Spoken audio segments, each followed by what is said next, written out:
Hello po mga kumare, magandang umaga po. Samahan niyo po kami dahil pupunta kami sa Oco Cave. Yung na ano na ni Jessica Soho, yung magpunta doon sa cave tapos yun nakaano ng sakit. Yan. Yun ang aming pupuntahan dahil taga rito yung mga pamangkin ko sa Dawin. Yun.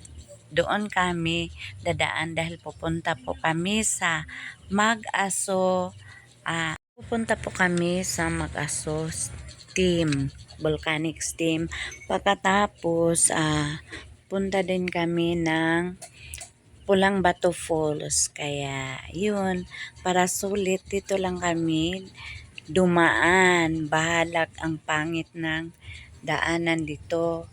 Para lang po makaano kami ng stopover kami sa Oco Cave dahil curious din ako sa nakikita ko sa video ni Miss Jessica Soho. Kaya arat na guys, sundan niyo po kami. O nga pala yun, nagbaba ako sa motor dahil grabe sobrang pangit ng daanan. O nga pala yan si Rosalie yung driver. Diyan ako sa kanya naka-backride at yung nauna yun si Swan. Ang twin yun at yung lalaki na twin niya yun ang kinugos ko. Iwan ko kung ano yung kinugos sa Tagalog. Basta kinugos. Yun lang mga Mari. Thank you for watching. Follow for